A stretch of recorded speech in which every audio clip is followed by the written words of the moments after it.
So this trusty piece of wood has been stopping the hood from chopping my head off. I had a snow shovel involved and it collapsed. So we got this. Notice the hood's up and I'm holding the wood.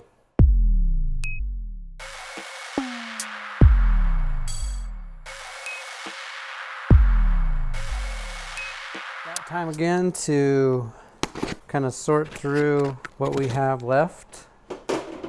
Make a game plan of how we're going to finish. Oh, that's cool. This thing. Brief update. I attempted to wrap the interior, and because of these grooves that it has in here, I couldn't get it to look good with the wrap. I couldn't melt it down, so instead I'm going to do what I know best and clean them up and paint them. I'm going to lose the little Corvette. In fact, I could probably warm the paint up. Got this thing. Man, the Amazon guy is going to be sad because I don't really have much more to order. I have a wiring harness, which I'll get to later. Look at that.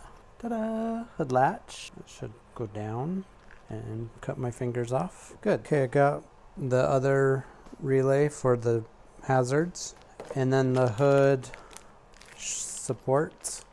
I imagine tonight's work will be getting those painted, cleaned and painted, getting this in, getting the hood on.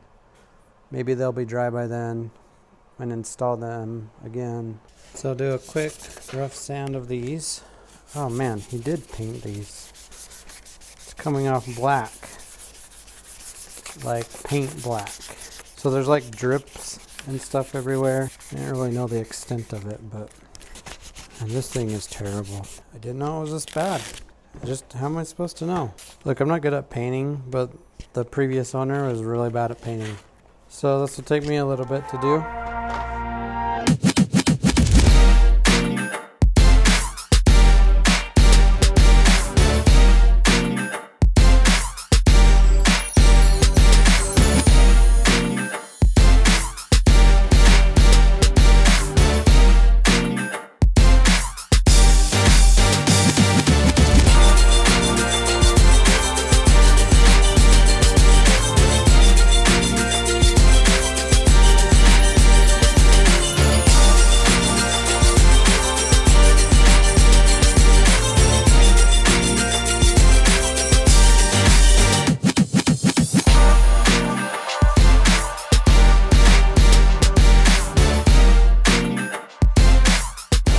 Final product. I had to stand them up because the primer, when they were flat, it ran out of pressure. So I just stood them up to paint them black. They're okay. I was hoping they wouldn't be as glossy as they are. I mean, they look 100 times better than they did, so turned out okay. The worst part is this one got some runs and then it had that chemical reaction just down at the bottom. 100 times better than it looked. We can leave it at that for now.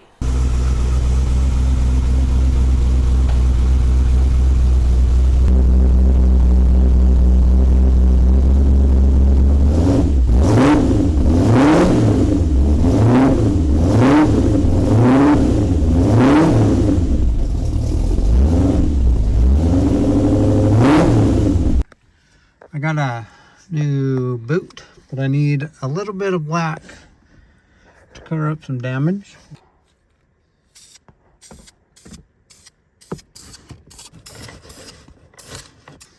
So I won't be able to breathe in here for a while. It's dark in here, but here's what the interior freshen up turned out to be. Got an air vent over there now. So it looks significantly better than what it did. I didn't want it to be that glossy, but better than what it was. It is finally time to fix the hood support and figure out how that goes on. So the previous owner conveniently made this bracket, which might be the only positive contribution he made to this car. This end fits down into this little hole, notch, whatever you want to call it. Probably should have gotten washers. It's okay. Made worse mistakes in my life. It'll just fall on my head one day. This hood's so heavy. Alright, that was masterful. Alright, let's test out the new hood latch. We might need to oil that, huh?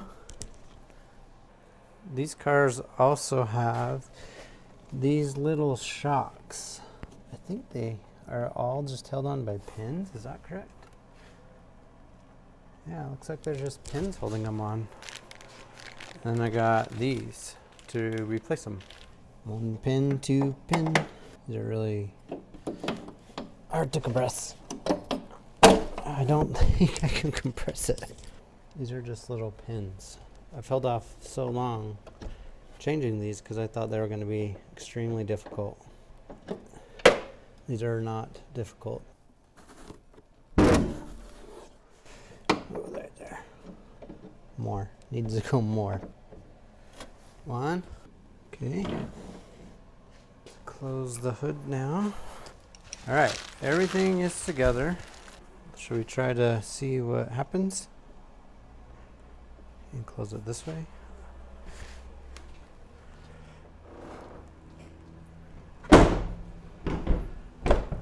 See if it closes.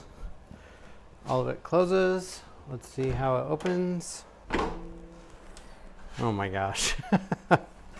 I should have done this a year and a half ago, or a year ago. Ah, that is fantastic. Now, when I'm on the road, I can look at the engine if I need to. Couldn't do that before.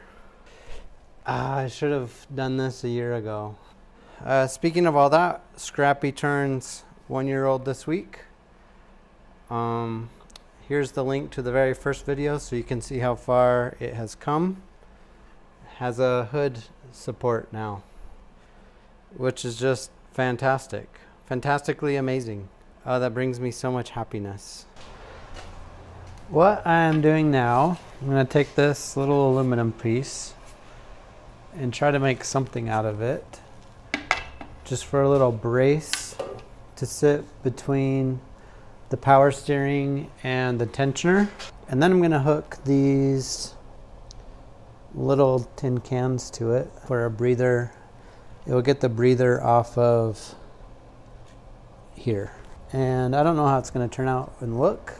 I might not like it, so I might undo all of it once I'm done. But we're going to try it first.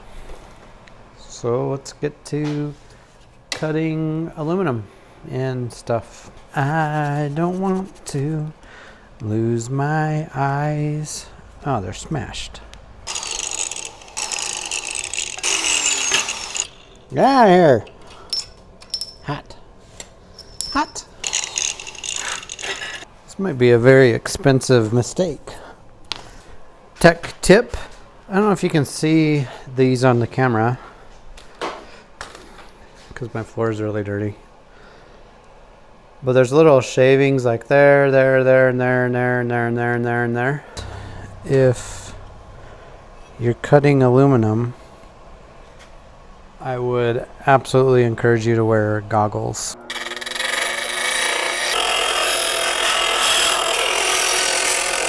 How far do you think I'm off? It's genius of me to use the sticky end. I didn't want it to be a flat bar because that will look really dumb. So I need to pound this part flat, which will destroy all this incredibly hard work I've done into it. It's like what I want, but that's too square. That's too square to look good. I mean, I gotta have it look good. What is holding that on? Just that one nut?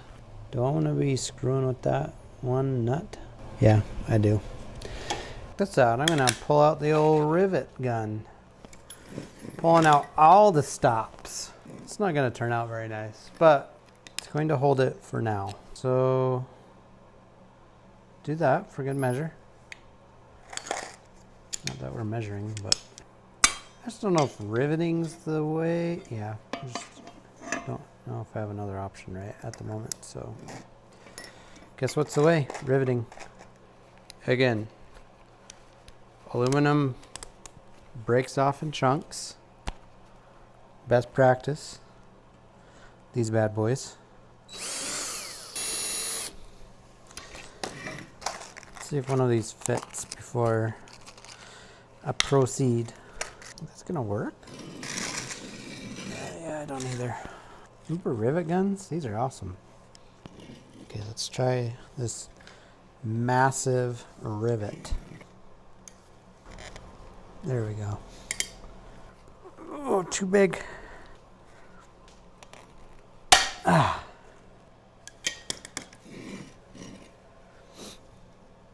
Yeah, baby. Let's do another one.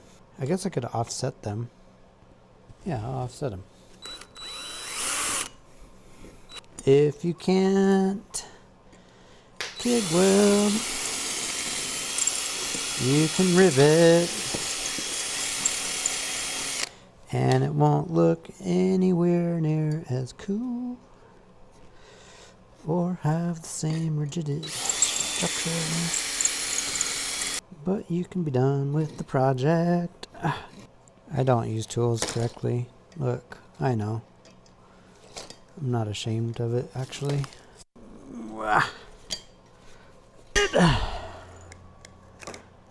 Let's see. Let's see this handiwork. Oh my gosh.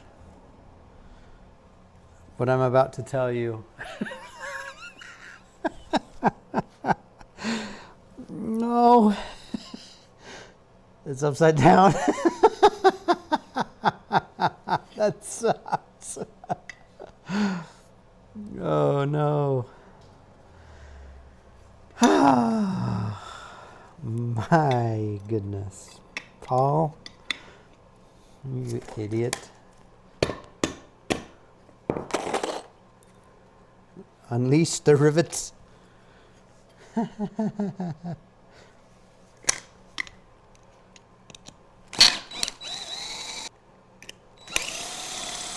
Man, those are really strong.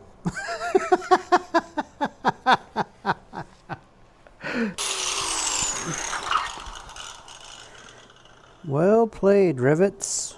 Well played.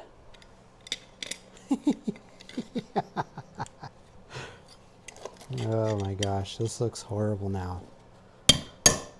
It was looking okay, but it's gonna have to do. So, like I was saying, rivets are extremely strong. These big rivets, man.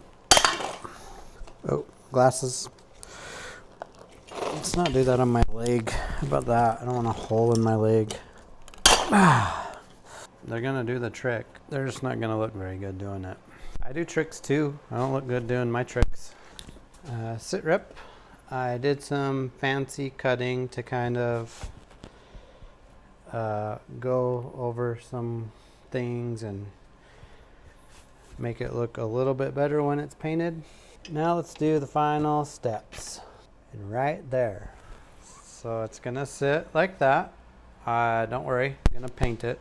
I know you're not really that worried.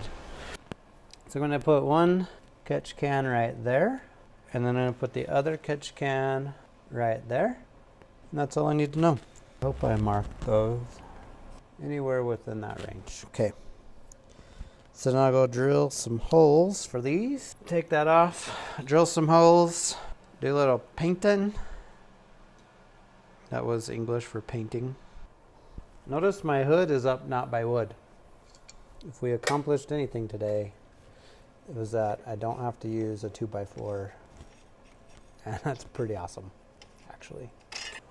Before I wrap up tonight's little adventure, I just wanted to do one more little thing for this little engine that has been working so awesome that I'd reward it with a little freshen up.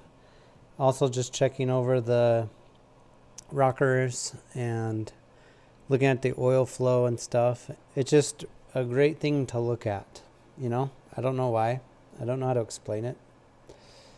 Let me show you what I'm going to do for the little gift. Over in this area, I have got to finish preparing these with the quick little wipe down.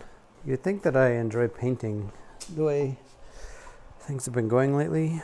So these were really cheap valve covers, and originally I was going to paint them, and then I wasn't a painter back when I put them on.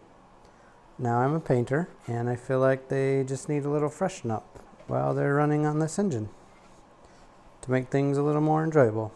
What I had laying around was this can of metal cast, and it's anodized. It won't totally match the canisters, but hopefully it's better than like rust.